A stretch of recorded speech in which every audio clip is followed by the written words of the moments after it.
आज आपको कृतिका का पाठ 4 माटी वाली पढ़ाया जा रहा है। आप लोग इसे ध्यान से सुनेंगे और अपनी बुक में भी रीडिंग करेंगे। जो इसके लेखक है विद्यासागर नोटियाल। ये उनकी जो है संस्मरणात्मक स्मृति कथा है। ये रचना जो है उनकी संस्मरणात्मक स्मृति कथा है।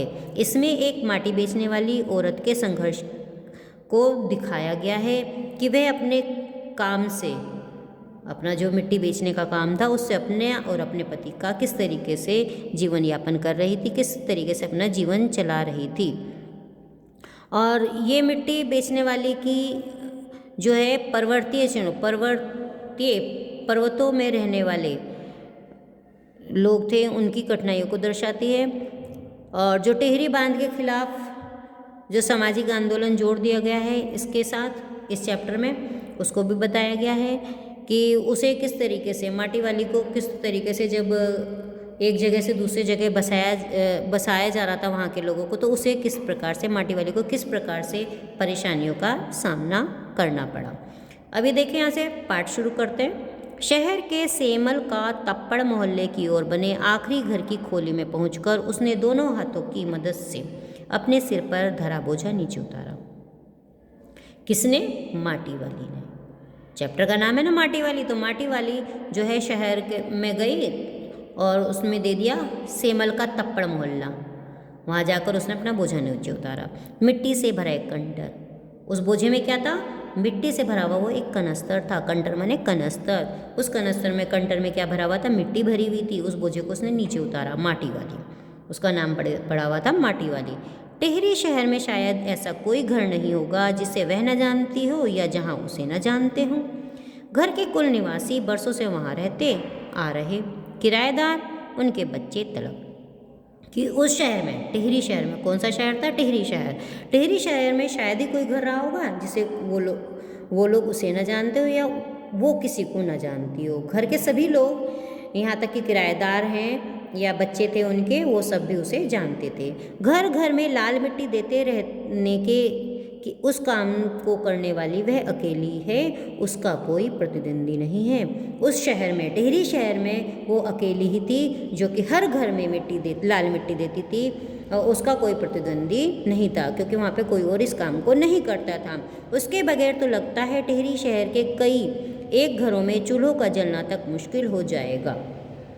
वह न रहे तो लोगों के सामने रसोई और भोजन कर लेने के बाद अपने चूल्हे चौके की लिपाई करने की समस्या पैदा हो जाएगी। भोजन जुटाने और खाने की तरह रोज की एक समस्या। वो कह रहे हैं, लेखक कह रहा है इसमें कि अगर माटी वाली ना रहे तो लोगों के सामने समस्या पैदा हो जाएगी कि चूल्हे चौके की लिपाई करने की तो एक समस्या है थी ही, और भोजन जुटाने की और फिर खाने की एक समस्या थी, साथ साथ एक समस्या ये भी जुड़ जाएगी कि मिट्टी जुटाने की भी, कि कहाँ से मिट्टी लाएंगे। घर में साफ लाल मिट्टी तो हर हालत में मौजूद रहनी चाहिए, कुछ भी हो, लेकिन साफ मिट्टी, लाल मिट्टी लिपाई के लिए ज़रूर होनी चाहिए। चूल्हे चौकों को लीपने के अलावा साल 2 साल में मकान के कमरों, दीवारों की गोबरी लिपाई करने के लिए भी लाल मिट्टी की ज़रूरत पड़ती रहती है। लेखक कह रहा है कि इसमें, वहाँ के घरों में सब मिट्टी के घर थे, कच्चे घर थे, तो चूल्हे चौके तो लिपने के अलावा साल या 2 साल में लोग अपने मकानों के कमरों में जो गोबर की लिपाई करते थे तो उसमें भी लाल मिट्टी मिलानी पड़ती थी, तो इसलिए भी लाल मिट्टी की आवश्यकता थी। शहर के अंदर कहीं माटा खाना है नहीं, शहर में कहीं भी माटा खान नहीं है जहाँ से मिट्टी लाई जा सके। भागीरथी और भीलांगना 2 नदियों के तटों पर बसे हुए शहर की मिट्टी इस कदर रेतीली है कि उससे चूल्हे की लिपाई का काम नहीं किया जा सकता। इसमें 2 नदियों का नाम दिया गया है, कौन कौन सी? भागीरथी और भीलांगना। ये जो 2 नदियां हैं, यहाँ पर जो बसा हुआ ये शहर है, इसकी जो मिट्टी है वो कैसी है? रेतीली है, जिससे कि काम नहीं हो सकता। आने वाले नए नए किराएदार भी एक बार अपने घर के आंगन में उसे देख लेते, और जो नए किराएदार आते थे उस माटी वाली को देख लेते थे तो अपने आप माटी वाली के ग्राहक बन जाते थे। तो किसी को कहना नहीं पड़ता था कि वो मिट्टी उससे खरीदे, तो वो लोग अपने आप ही ग्राहक बन जाते थे, उससे मिट्टी खरीदने लगते थे। घर घर जाकर माटी बेचने वाली नाटे कद की एक हरिजन बुढ़िया माटी वाली, तो जो माटी वाली कैसी थी? वो घर घर जाकर मिट्टी बेचती थी, नाटे कद की, छोटे कद की थी। एक हरिजन महिला बूढ़ी थी, हरिजन महिला थी और बूढ़ी थी। यहाँ पर एक क्वेश्चन बन जाता है, माटी वाली कैसी दिखने में कैसी थी? तो नाटे कद की थी और एक हरिजन बूढ़ी महिला थी। अब ये देखिए आगे, शहरवासी सिर्फ माटी वाली को नहीं बल्कि उसके कंटर को भी अच्छी तरह पहचानते हैं। क्वेश्चन आता है, माटी वाली क्यों पहचानते हैं? शहरवासी, सभी शहरवासी जो है माटी वाली को भी क्या, उसके कंटर को भी पहचानने लगे थे रोज़ देखते देखते। रद्दी कपड़े को मोड़कर बनाए गए एक गोल डिल्ले के ऊपर लाल चिकनी मिट्टी से छुलबुल भरा कनस्तर टिका रहता है। उसके ऊपर किसी ने कभी कोई ढक्कन रखा हुआ नहीं देखा। कह रहे कि इस तरीके से उसके ऊपर रखा रहता था और जो है उसके ऊपर कभी भी कोई ढक्कन नहीं रहता था। उसके कंटर को इस्तेमाल में लाने से पहले वह उसके ऊपरी ढक्कन को काटकर निकाल फेंकती है, कि जो ढक्कन होता था कनस्तर का तो उसे निकाल फेंकती थी इस्तेमाल करने पर। ढक्कन के न रहने पर कंटर के अंदर की मिट्टी भरने और उसे खाली करने में आसानी रहती है, कि जो है ढक्कन ना रहे उसमें, कनस्तर पे अगर ढक्कन नहीं रहता है तो मिट्टी को अंदर भरने में और उसे खाली करने में भी उसे आसानी रहती थी, तो इसलिए वो ढक्कन हमेशा निकाल देती थी।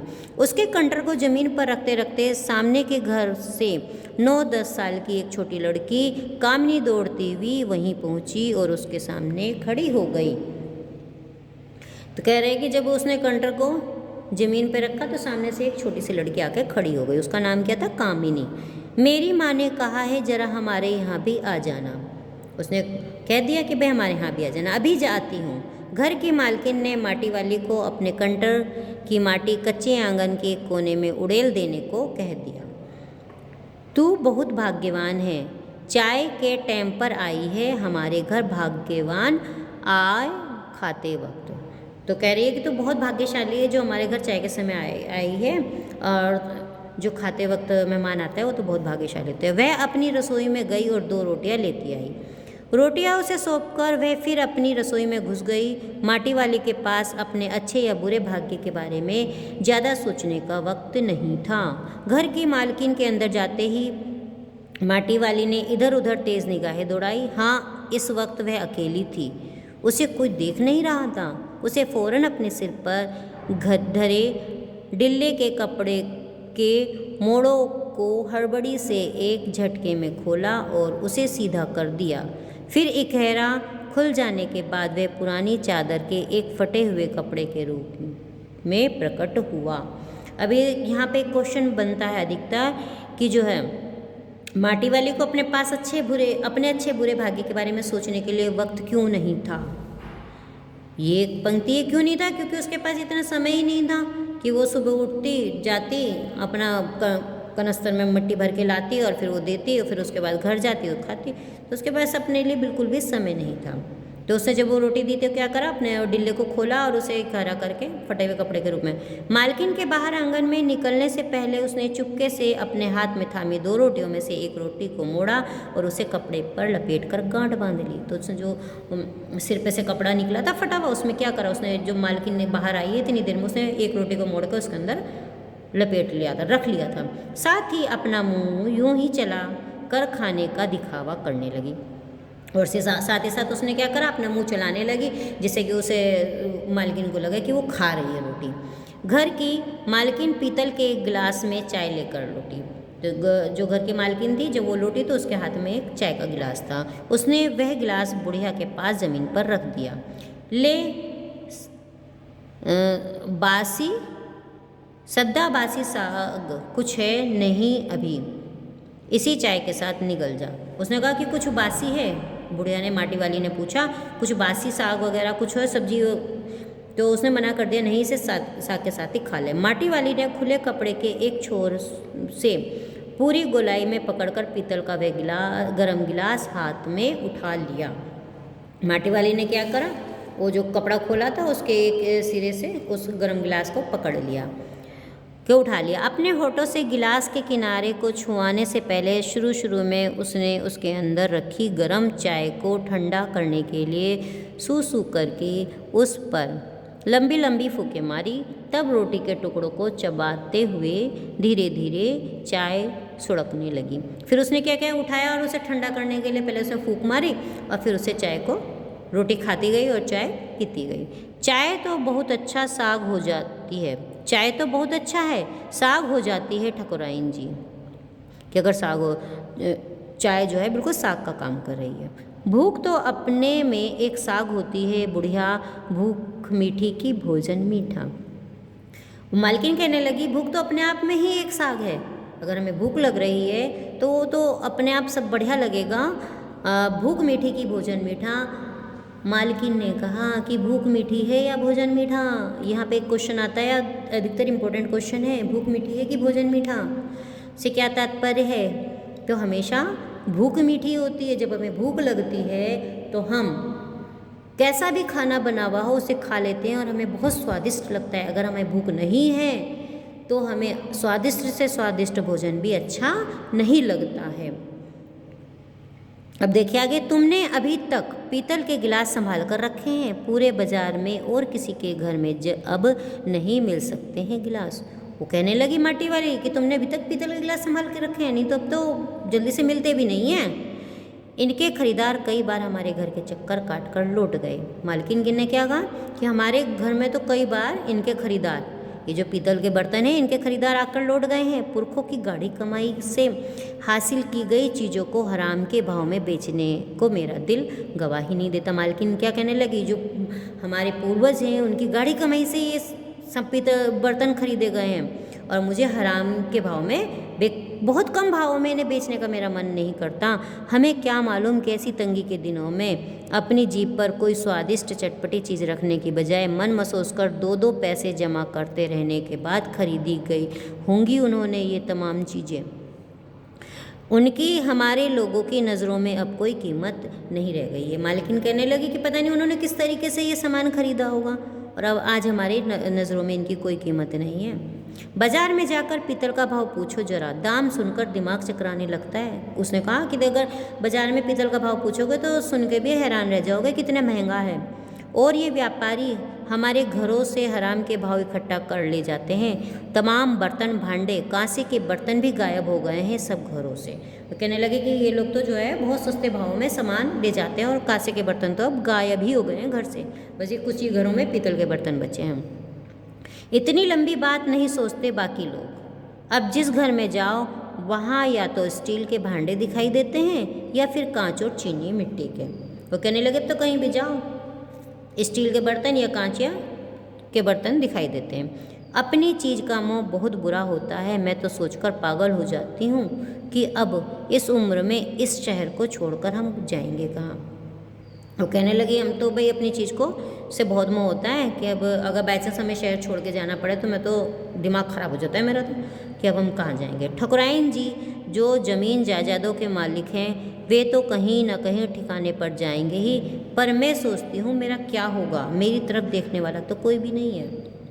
इतने में माटी वाली ने ठकुराइन से बातचीत करना शुरू कर दिया और उसे चिंतित अवस्था में कहा कि टिहरी बांध एक समस्या बन चुका है। यहाँ पर लेखक ने कौन सी समस्या को दिखाया है? टिहरी बांध की एक समस्या थी। टिहरी बांध की जो समस्या थी उसके बारे में बताया है, क्योंकि इसके बनने से अनेक लोगों को कहीं ना कहीं पलायन करना पड़ेगा। जब ये टिहरी बांध बनेगा टिहरी बांध बनेगा तो जो उसके आसपास की जगह है वो खाली कराई जाएंगी, तो वहाँ के लोगों को कहीं और बसाया जाएगा। पलायन करना होगा मतलब कहीं और जाकर बसना होगा।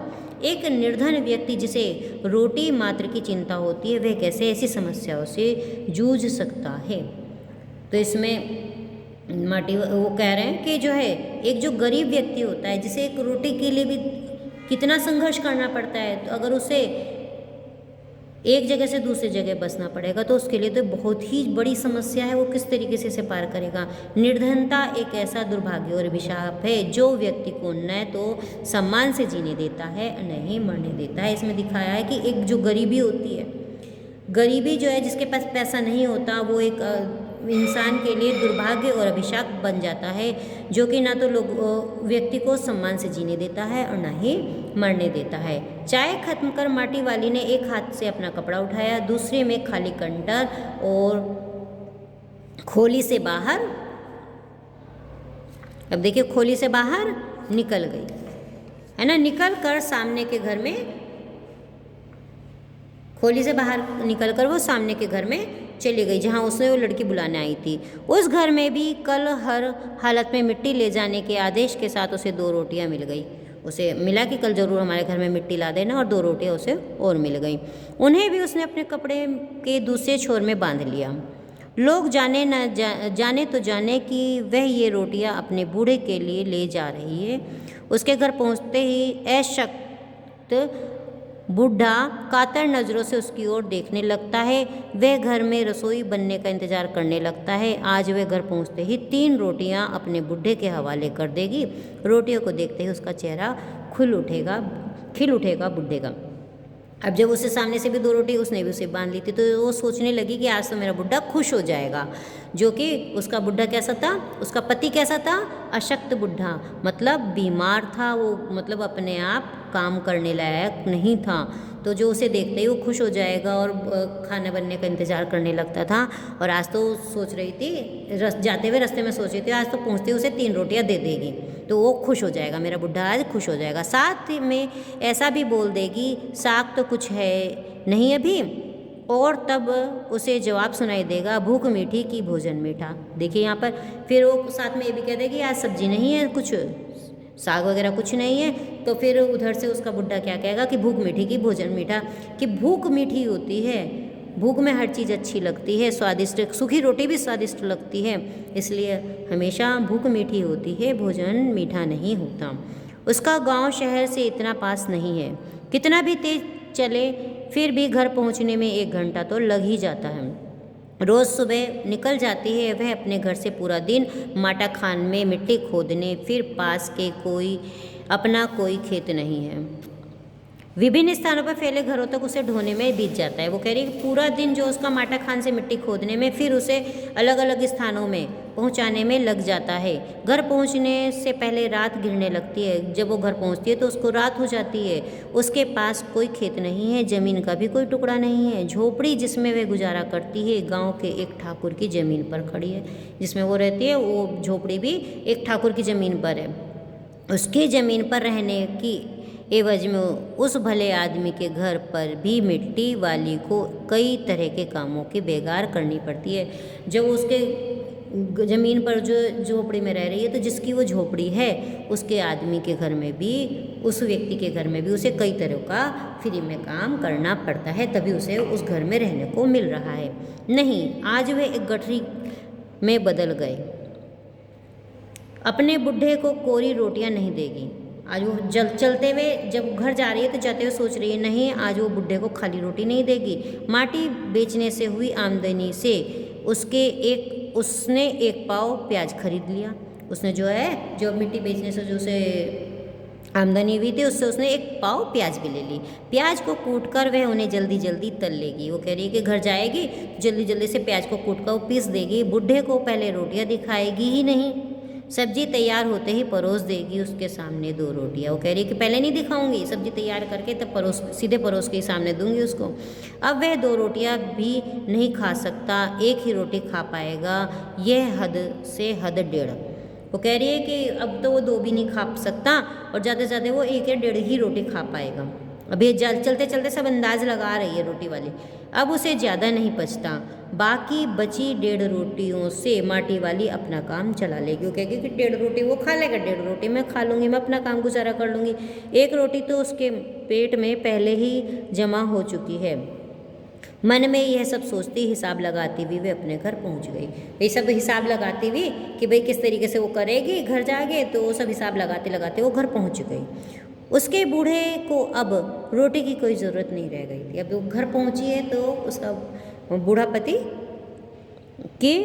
पति की मृत्यु हो चुकी है, तो अब उसे कोई ज़रूरत नहीं है। माटी वाली के पाँव के आहट सुनकर हमेशा की तरह आज वह नहीं चौंका। जैसे रोज़ वो आवाज़ लगाता था, चौंकता था, तो वो आज नहीं चौंका। उसने अपनी नज़रें उसकी ओर नहीं घुमाई और ना ही उसने उसकी तरफ देखा। घबराई हुई माटी वाली ने उसे छू कर देखा, वह अपनी माटी को छोड़कर जा चुका था। तो जब माटी वाली ने वो जल्दी से पहुँच कर उसे देखा, छू कर देखा, तो पता चला कि उसकी मौत हो चुकी है। टिहरी बांध पुनर्निवास के साहब ने उससे पूछा कि वह रहती कहाँ है। तुम तहसील में अपने घर का प्रमाण पत्र ले आना। उसमें यहाँ पर देखिए एक गरीब का वो दिखाया है कि किस तरीके से उसे दूसरी जगह रहने के लिए भी दिक्कत होती है। तो उसने जब टिहरी बांध बन रहा था तो पुनर्निवास, दूसरी जगह बस पुनर्निवास, एक जगह से दूसरी जगह बसाने वाले जो कर्मचारी था उसने पूछा कि तुम कहाँ रहती हो, कि अपने घर का प्रमाण पत्र दिखा दो कि तो ये तुम्हारा घर है। उसने प्रमाण पत्र मांगा। मेरी ज़िंदगी तो इस शहर के तमाम घरों में माटी देते गुजर गई साहब। तो उसने जवाब दिया, माटी कहाँ से लाती हो? माटा खान से लाती हूँ माटी। वह माटा खान चढ़ी है तेरे नाम, कि वो जहाँ से तुम मिट्टी लाती हो वो भी क्या तुम्हारे नाम है? अगर है तो हम तेरा नाम लिख देते हैं, अगर तो वहाँ पे भी तुम्हारा नाम होगा तो लिख देंगे। माटा खान तो मेरी रोजी है साहब। वो कहती है माटा खान वहाँ से माटी लाती हूँ, वहाँ तो मेरी रोजी रोटी चलती है उससे। बुढ़िया हमें ज़मीन का कागज़ चाहिए, रोजी का नहीं। वो कहने लगा कि हमें तो जो है ज़मीन के कागज़ चाहिए, हमें ये मतलब नहीं है कि कहाँ से खिलाती हो, क्या करती हो। बांध बनने के बाद में मैं क्या खाऊंगी साहब। वो कहने लगी कि अगर बांध बन जाएगा तो मैं मिट्टी कहाँ से लाऊंगी, कहाँ से फिर मेरा गुजारा चलेगा। इस बात का फैसला तो हम नहीं कर सकते, वह बात तो तुझे खुद ही तय करनी होगी। उसने कह दिया कि ये बात तो तुम खुद ही देखो, हम इसके बारे में कुछ नहीं कर सकते। टिहरी बांध की 2 सुरंगों को बंद कर दिया गया है। शहर में पानी भरने लगा है, शहर में पानी भरने लगा है, शहर में आपाधापी मची है। शहरवासी अपने घरों को छोड़कर वहाँ से भागने लगे हैं। कि टिहरी बांध जब बना है तो क्या क्या परेशानियाँ हुई हैं। शहर में आपाधापी मची थी, शहर में जो है पानी भरने लगा था, और शहरवासी जो है अपने घरों को छोड़ छोड़ कर दूसरी जगह जाने लगे थे। पानी भर जाने से सबसे पहले कुल शमशान घाट डूब गए। जो पानी भरा तो जितने भी वहाँ पर शमशान घाट थे सभी डूब गए। सबसे पहले माटी वाली अपनी झोपड़ी के बाहर बैठी है। गांव के हर आने जाने वाले से वह एक ही बात कहती जा रही है, गरीब आदमी का शमशान नहीं उजड़ना चाहिए।